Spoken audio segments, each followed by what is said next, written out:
Hi, I am Vigneswaran. I welcome you all for my presentation.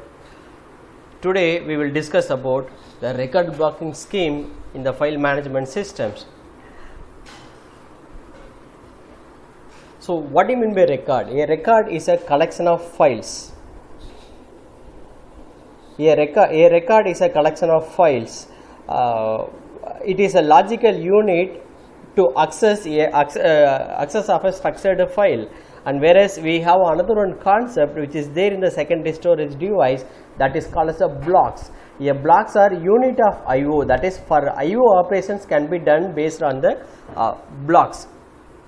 So I/O to be performed, the records must be organized in the form of a block. So that is a relationship between the records and then blocks. That is, a record which is stored in the particular block, if we have a organized manner, then only we can able to perform the I/O operations. And in this case, there are certain issues are associated with this record blocking scheme. We will see one by one what are the various issues are there in the record blocking schemes. So one, do we want to have a fixed or a variable length record? Obviously, to answer this question, it depends upon the operating systems, and most of the operating system it uses the fixed scheme, that is a fixed length of blocks, so that the block management is very easy according to the secondary storage device.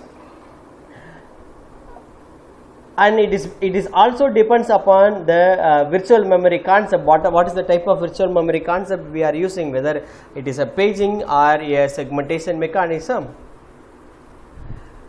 So the ultimate aim we are using the fixed block is because of to simplify the I/O operations, and we can easily manage the buffer allocation in main memory, and the organization of the blocks and secondary storage device is also very easy.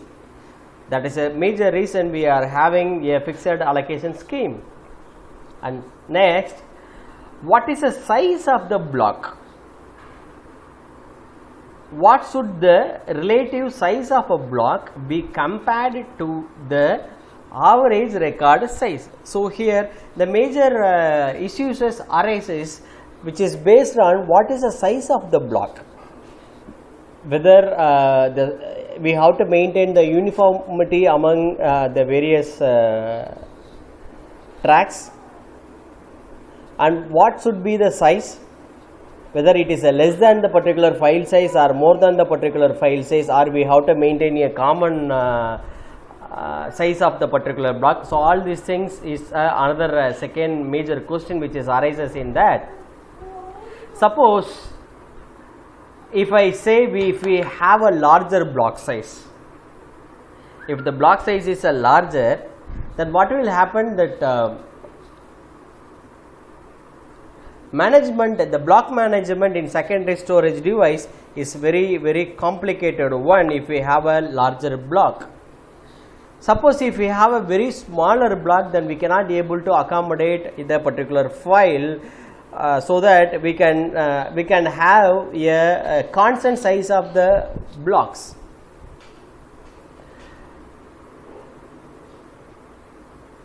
If a particular file is searched in the sequential order, then the number of I/O operation is reduced in the larger block. Since why the number of I/O operations are reduced is because of every sequential file is allocated with the key. So with the help of the key, we can able to easily access the particular files, so that the I/O operation is very easy. So we can speeding up the particular processing. And suppose in case if we have a randomly accessed, if the accessing scheme is on a random access, and if there is no locality of a reference, then it means if it is having a larger blocks, obviously automatically what will happen, unnecessary transfer we may do it. That is, some unwanted file or unwanted records we may transfer into the accessory into the particular schemes, so that it reduces the system performances. Sir, if we want to have, if we have a query like that, if we want to have a optimal transfer time for the larger block, then what we want to do? So in that case, we want to combine the two interesting and important schemes, that is called as the accessing mechanism, which is based on the sequential, so that we can get the key, and we can take the file attributes, one of the file attributes that is called as a locality of the reference. It gives a starting address of the specific file. With that, with the help of that, if we combine both the schemes, so we can get the transfer time is very less in the larger blocks, so we can parallelly improve the system performances also. But here the major concern or constraint here is this, if we have a larger block, the buffer management is very tedious in the secondary storage devices. So in general, for record blocking, we can say we have three different types of record blocking, and we have to take it into the consideration of those issues also. So we have three methods of blocking. One is a fixed blocking, and second one is a variable length blocking spanned, and third one a variable length blocking unspanned.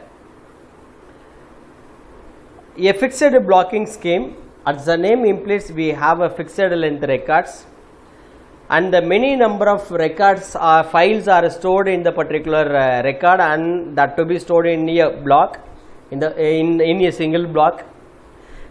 The major problem if we are having a fixed length block is that is called as a internal fragmentation. As we seen when we discussed the concept of virtual memory scheme, that itself we came to know, we came across the term which is called as a internal fragmentation is within the block, after the entire file is stored, we may encounter some of the spaces cannot be unused because a block size is greater than the particular file size. So in that case, we cannot able to utilize those unused spaces to store the next records. So it leads to the problem that is called as a internal fragmentation. So see in this diagram, the records are stored in that, in a particular block. R1, R2, R5, R6 are called as the records, and after storing the record, there are some spaces are unused here. So this is called as a internal fragmentation in a particular block. After storing the record, so we may found some of the spaces are unused spaces. Those spaces cannot be able to utilize for storing the other records. So it leads to the concept that is called as a internal fragmentation. So to overcome the internal fragmentation concept, we are moving to the another one blocking strategy that is called as a variable length blocking strategy. In that we have a spanning and unspanning schemes are used. So what we are going to have in the spanning scheme is obviously it have a variable length record, but all these records are packed into the single block with no unused spaces. If my records are stored in a particular block, if I feel that there is some spaces are there, then what I want to do is I will make use of those spaces to store the next record. Obviously that space is not sufficient to accommodate the entire file or entire record of the newly arrived record. So what I will have is I will have a pointer to pointing into the next record to store the rest of the information of the respective file, so that we can easily understand the predecessor block as well as also the successor block with the help of the pointer. So see in this diagram, so it's clearly indicated that after storing the R3 record, so we have some spaces are there, so we are utilizing those spaces into the R4, the newly arrived record, and rest of the information with respect to the R4 file is also stored in the next block. So we have a pointer in that, so we can easily track the complete informations of the R4, that is a block 4. And third method, that unspanning unspanned one. That is, in this case we are the same, the concept wise everything is same, but only thing is we are not going to use the spanning. That is, there is no pointer concept in that. So we are if any spaces, unused spaces are there, it's those are complete unused spaces are treated as a wasted spaces only. See in this diagram, after storing the record R3 and then R7, there are the huge number of spaces are unused one. Since we cannot be able to use this unused spaces, because we are using the unspanned concept here. For fixed block, it uses a sequential file with a fixed length of records, whereas for efficient storage management schemes, we are using the variable length records.